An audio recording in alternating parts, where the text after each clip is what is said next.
Okay. We are back. Let me just do my checks as always. I've already got the chat popped out because I've done that already, so no problems with that. I will be saying immediately here that I'm doing a bit of experimentation with the stream. I'm doing a bit of basically, because I'm not a YouTube streamer. This sounds weird.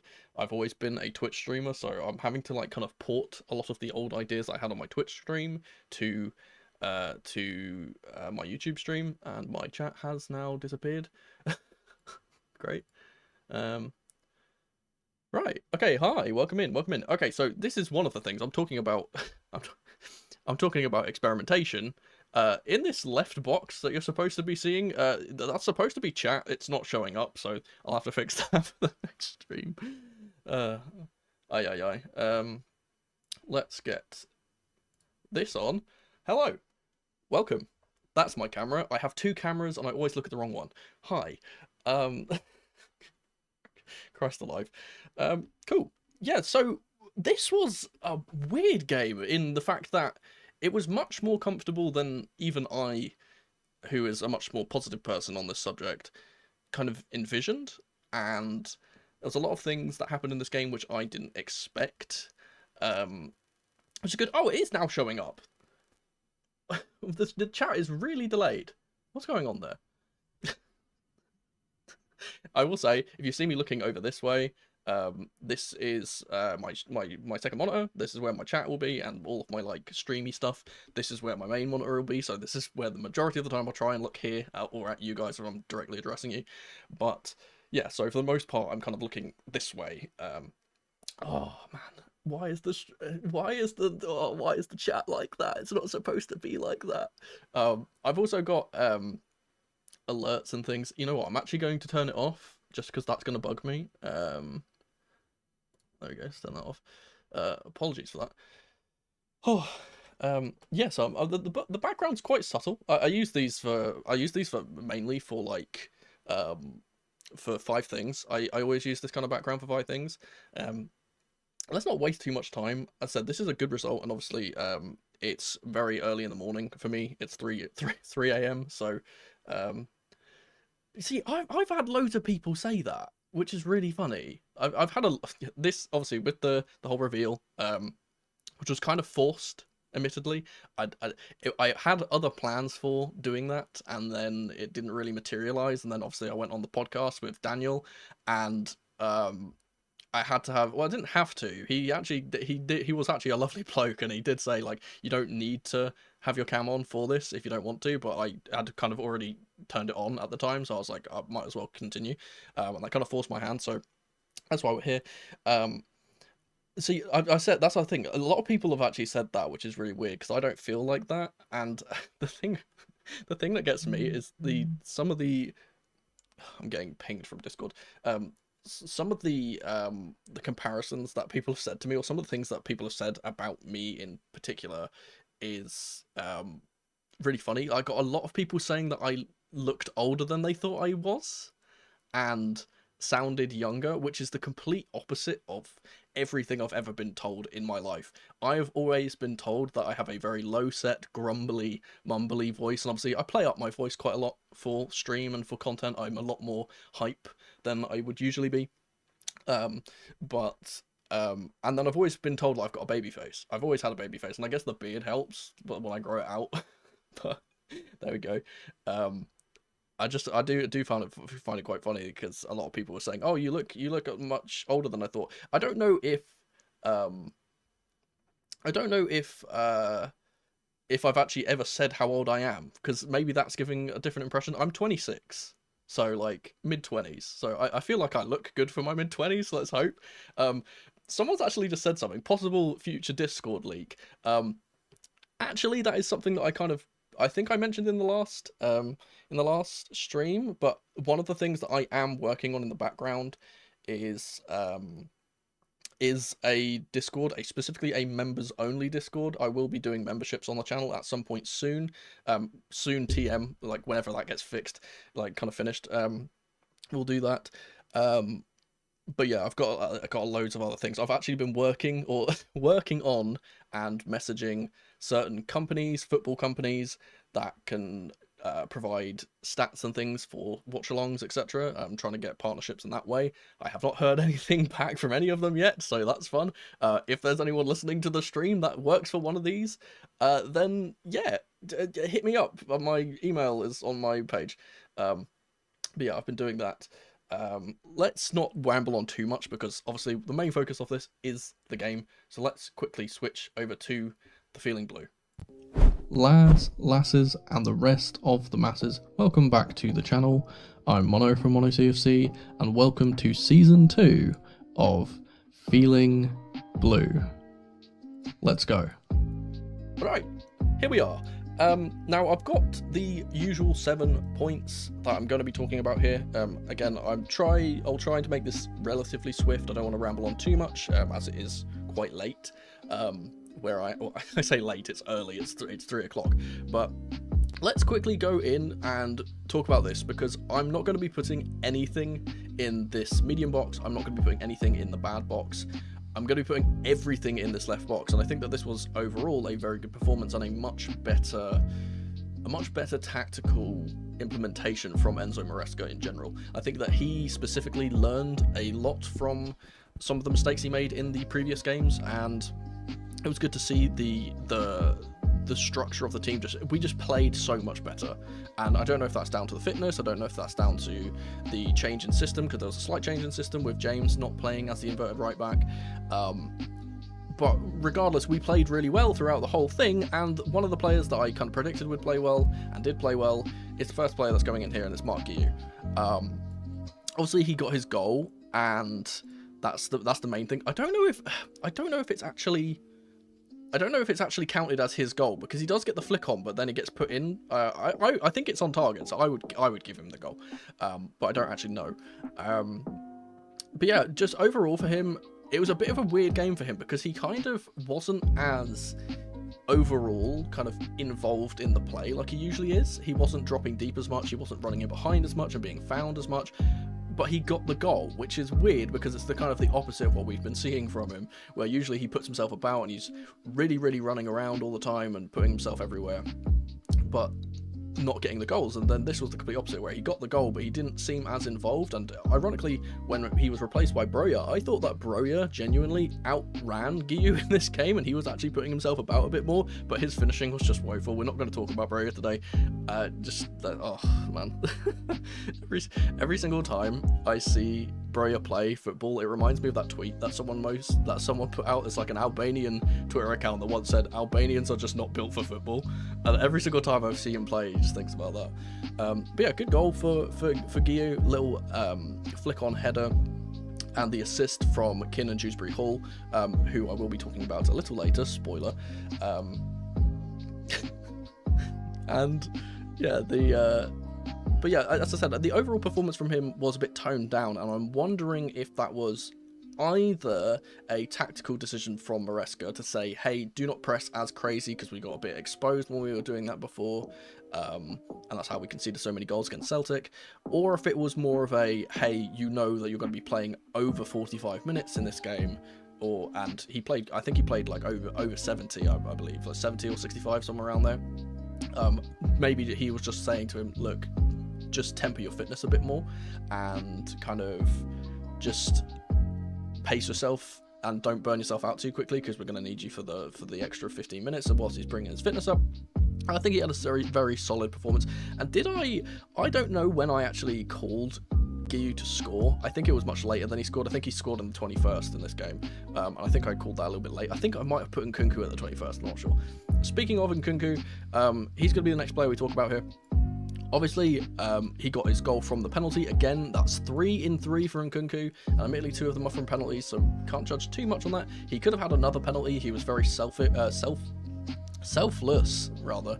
giving his penalty to Madueke, second one to Madueke, obviously winning that second penalty with a genuinely Hazard versus West Ham-esque run. And we kind of spoke about this. We spoke about this on the podcast that Nkunku is one of those players that is so good in tight spaces, and he's so good at just...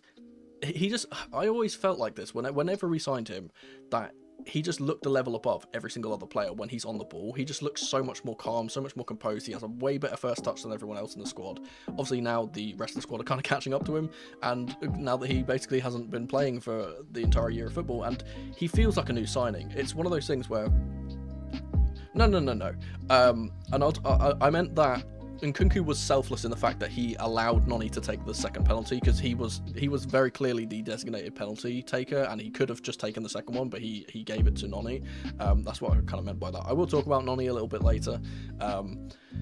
In fact, he'll actually be the next player I talk about. But yeah, Nkunku just, he feels like a new signing, and because we didn't get to see him, and he's going to be one of those players that, admittedly, a lot of people kind of thought wasn't going to be as good in the system, but is proving to be a good player in the system. And obviously, we're yet to see if he is going to play in that position, because he was playing.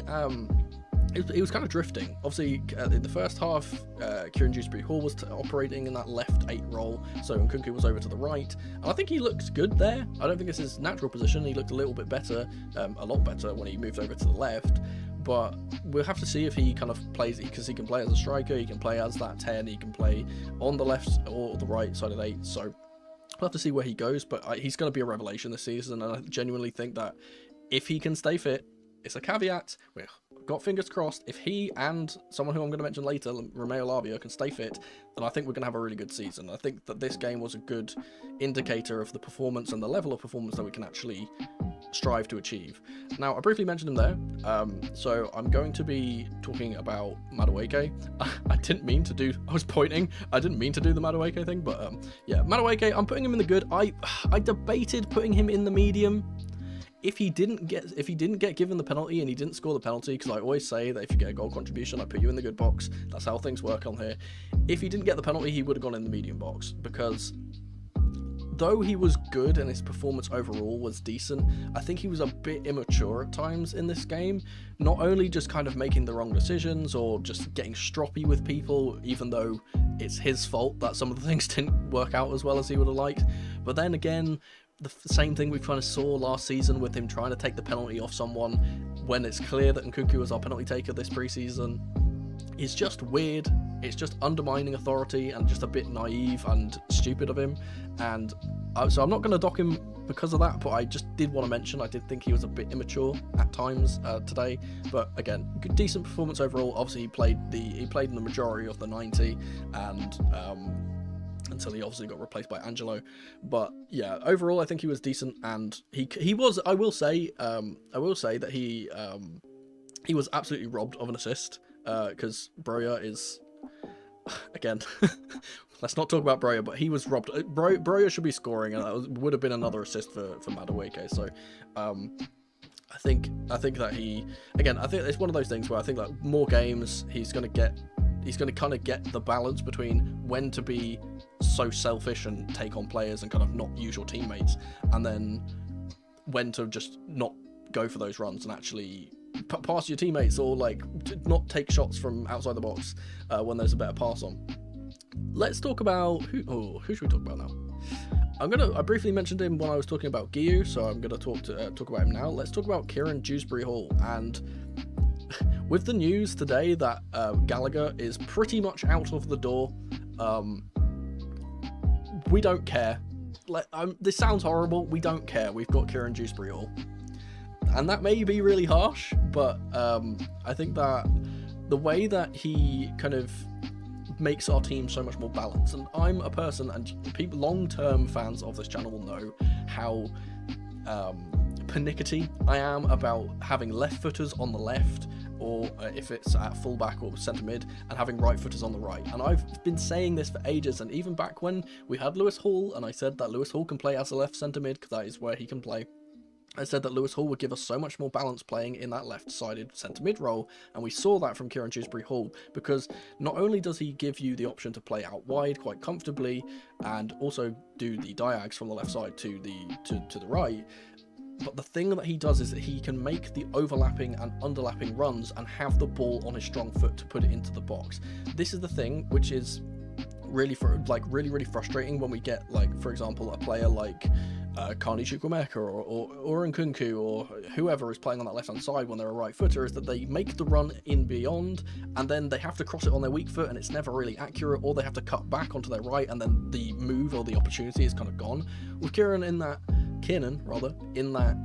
position, he can always put it in on his left foot, and I think that admittedly today I think he had a bit of an issue with his finishing. I think the majority of the chances, one of the best chances for him that he could have scored fell onto his right foot, which was kind of unfortunate, so I'm not going to dock too many points. Good 45 minutes for him, and hopefully we get to see more of him come the next few games. Speaking of midfielders, let's talk about who I would argue was our player of the match in this game, and you guys obviously will get to vote on your True Blue at the end of this stream. That's Romeo Lavia. This guy is a revelation. And I spoke about him when I was talking about Nkunku, how he feels like a new signing. He is so comfortable, so assured, and so, I don't know how to explain it. He's just so built different. He just looks, he's the player that can receive the ball from the deeper players and then turn and get us up the pitch. And there's no other player in this team other than Caicedo, who obviously isn't playing at the moment because he's late from his international duties and his holidays. But there is no he's the only other player that can literally receive the ball on the half turn, get away from the pressure, and then just play us up the pitch. And it's such a simple thing in theory, in speaking, if just to receive the ball and turn, but it's a much more difficult thing to actually do, and he makes it look easy. And not only that, but defensively, he was obviously covering for the right hand side where James was playing at right centre back. Defensively, I think he was really, really good. He did give away a few little niggly fouls, but that's just going to be that happens when you're a midfielder, especially one that is as energetic as Lavia. And yeah, again, he's just going to feel like a new signing this year. And if he can stay fit, again, big caveat: can you stay fit? It's the three, isn't it? It's James, Nkunku, and Lavia. If they stay fit the whole season, I think we're getting top four pretty easily. He's just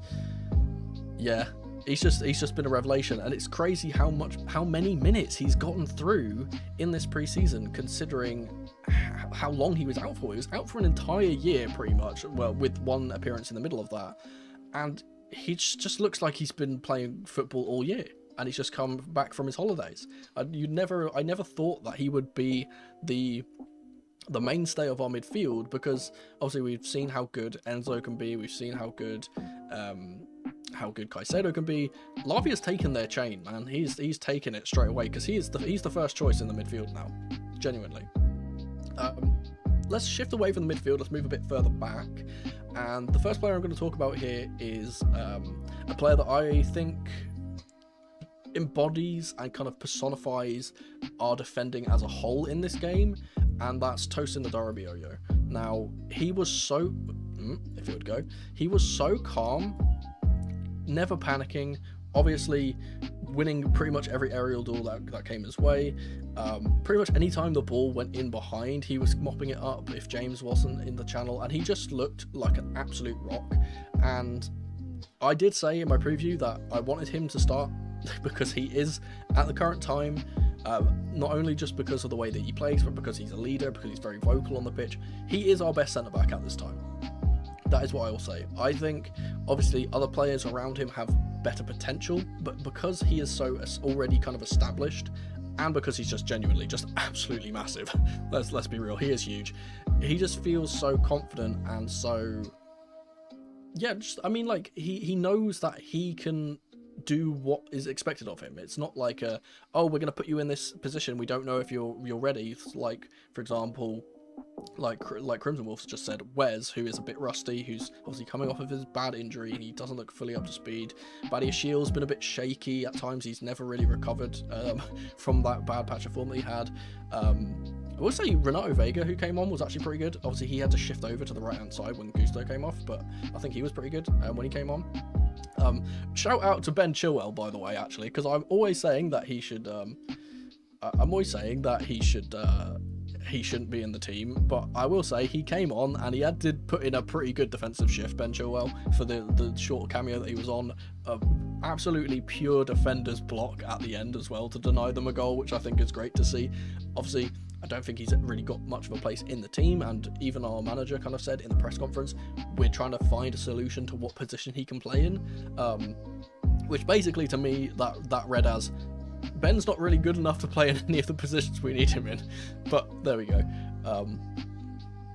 Yeah, that's another thing. Yeah, so I was talking about the leadership of Tosin. I did notice that he was the man that was like, hey, like, Noni, you're not taking this, it's Nkunku's to take, which is a bit weird, and you'd expect the captain to do that, you'd expect James to do that, but it's good that we are not just relying on our captain to be the one that's going to sort out issues. And it's very clear that Tosin is already, in the short period of time that he's been here, growing into one of the leaders in the dressing room. And we actually saw that from like the first week of training. We could hear how vocal he was being, how encouraging he was being to his teammates, and just how much of a kind of empowered kind of presence that he brings to the team. And it's very evident that the players that are around him respect him a lot already.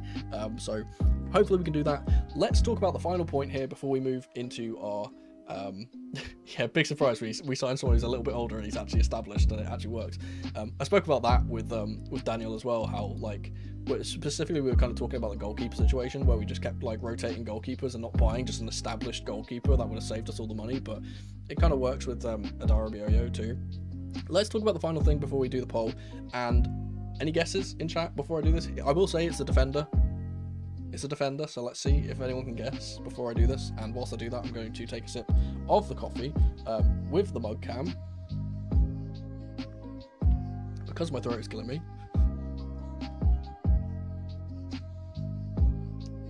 Oh, that's a good shout. You know what? I haven't actually put either of the goalkeepers in my 7 points for this video, but I do want to say that both of them looked really, really assured on the ball. There was that one pass from Jurgensen that genuinely made me nearly bust. Pause. But you know what I'm talking about. They both looked really good. A lot of people are saying it. People are getting it right. It's Malo Gusto. I think that he stepped up in a big way today because he's kind of been second fiddle so far. He's been second fiddle to James so far in that right back role. He's obviously been the substitute right back, and he came on today, and he wasn't expected to play from the start. He was, I believe, if reports are true anyway, that Levi Colwill was supposed to play at left centre back, and he got a knock in training beforehand. Now, he had to step up into the left role, and what this did is it changed the dynamic of our team completely. And I don't know if this was a last-minute decision by Enzo to kind of be like, oh, well, Gusto can't really play well on the left, even though we've kind of seen that from Leicester, that James Justin, who was a right footer but playing at left back, was kind of playing there. So I thought maybe we could see that from Gusto. In fact, no, he was the one that inverted, and he was absolutely peach perfect in that midfield. Not only just being an absolute menace defensively, but being able to play out of the pressure really well. He was, well, the thing which I found the most impressive about Gusto in this game, other than just how good he is defensively, was the fact that he was always able to open up his body, get the ball onto his right foot and play it across the pitch, which is something that we kind of need to get us out of sticky situations. Obviously, a lot of the kind of possession-based football that we play and the passing-based football that we play is very risky. It's always going to come with risks, and that's kind of, you always need the players that are going to be able to give you that option when the ball is in a risky situation. So we can play it to Gusto, and he's always the one that can knock it around the corner to Lavia, or play it up to the wing to Madueke, or even turn and go up the left wing, because he was doing that quite a lot. He was utterly everywhere. And obviously he did a shift at right back during the latter stages of the game when James came off. Obviously he did go down injured and he came off, but I don't think it's very serious. To me, from the way that he was reacting and the way that the bench was reacting and the way that he kind of gave a thumbs up to Enzo as he came off, it seemed like it was just a bit of cramp, or maybe just a bit of muscle strain, because he hasn't played much football recently, and that he played like a full 75 minutes or however much it was in this one. So I think that was just a muscle strain. But yeah, overall, I think that this performance was very, very good and kind of what I expected. And like, this is the type of performance, and I know it's against a club that admittedly we should be beating. Like, it's one of those teams where we look at it and we go, this is a club we should be beating. But to beat them so convincingly, I think after the performances that we had against Wrexham and Celtic, and obviously people were going, we're gonna lose, we're gonna get relegated and all that panic. And I said, look, don't panic, patience, be patient. This is just a matter of getting through the grain, as it were. And kind of, I said, you just have to, these types of systems, when they are so positionally based, it has to be, it's one of those things where it takes time for all the players to understand, like, hey, this player's going to be here when I receive the ball, this player's going to do this when I receive the ball, when I turn, is this player going to drop deep, or is he going to run on, that type of thing. We saw a lot more better patterns of play in this game, and just our play with the ball in general, especially playing out from the back to front, was really, really good. Our finishing, obviously, was a little bit better with Guiu getting a goal from open play. Obviously, we then got 2 penalties, but the attacking play to get those penalties was good enough. We also created a lot more chances that should have been goals. We could have had at least 5 in this game if Broja knew how to shoot. So there's that. But yeah, those are the 7 points for today. I will run the poll, if I can remember how to do it. Start a poll. I can only put 4. I can only put 4 options in here. So I'm going to put personally the players that I think were the candidates for man of the match. So I know this is a bit kind of like, oh well, there might be someone in the good box that you guys would have preferred, but for me, it's going to be between these 4, and the last one is. I'm actually torn between 2 players. I am actually torn. I'm gonna say this. I think he's more deserving, personally. Go! Vote on the poll now. In the True Blue thing, I don't know if it's been going because I haven't been checking my stream thing. But has there been alerts popping up in the True Blue box? Because there's supposed to be. So I don't know if that is. I think Enzo, when he came on, I think he did okay. As part of the reason why I haven't mentioned him is because I don't think he did anything particularly notable. I don't think he was particularly bad. I don't think he was particularly good. But he looks relatively comfortable. The one thing I will say is that he was playing in that kind of more advanced 8 role rather than in a deeper role that we kind of expected him to play, and I don't think that suits him as well. But yeah, I think that again, and so the one thing I do want to say as well, because this is something I haven't really addressed particularly, I will address it now. I think it's a very good thing that the entire Argentinian team racism scandal thing is getting put behind us. Obviously, I think that Enzo made a very, very ignorant and stupid mistake, and I don't think it was particularly any malice from him. I don't think that that's the type of person he is. Even Wesley Fofana obviously came out in the press conference today and said, we know that that's not what Enzo's like. I think it was just it's one of those things where, like, certain countries and certain areas of the world are just a bit less, what's the word? A bit less, I'm trying to say this in a way that's not, they're a bit less kind of educated on why those types of things are bad and why those types of things are harmful and why those types of things can genuinely, like, ruin lives and cause very bad things to happen to people. So I think there's just a little bit, again, I think it's just ignorance from the entire, I'm not singling out Enzo, I'm saying for the entire Argentinian team, it's just massively ignorant from all of them.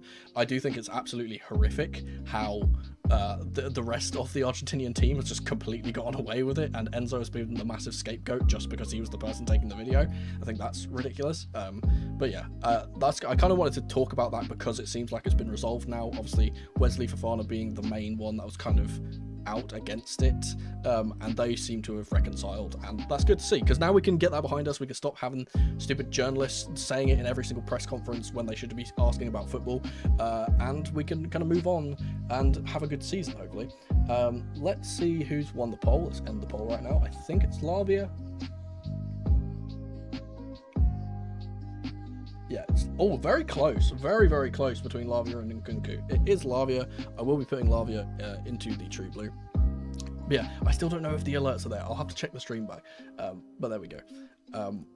Everyone, thank you for hanging out. as always. I'm not, as I said, I didn't want to stream too long today because it's late already and I don't want to talk too loud. I've been talking a bit too loud. My neighbours are literally behind that wall, so that's bad. But yeah, thanks for hanging out as always. I forget when our next game is. Let me check that real quick. Because I am silly and our next game is on Saturday. It's the game against Manchester City, I believe, right?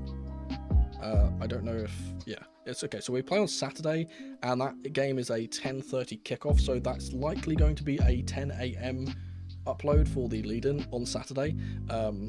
That's kind of what I would imagine for that. So look forward to that. If there's anything that I have to react to in the middle, then we'll do the build off.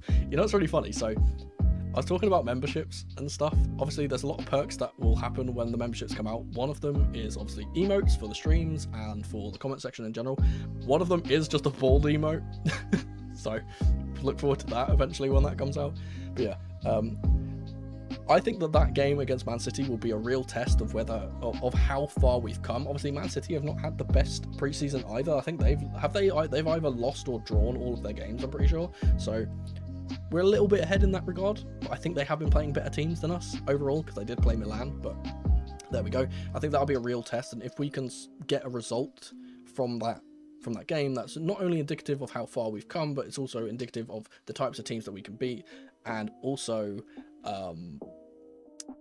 the types of teams we can beat, but also the fact that the first game of the season is against City. So we're going to see maybe how that game could pan out. We never know. But yeah, thank you guys for hanging out as always. I'll hit the outro, and yeah, have a good day, everyone. And that was just my Feeling Blue match review for this game. I hope to see you here for the next one. But if you can't wait until then, YouTube reckons you'll enjoy one of these two videos on screen in the meantime. Thank you guys so much for watching as ever, and remember, in the rain or in the dry, keep that blue flag flying high. Come on, you Blues.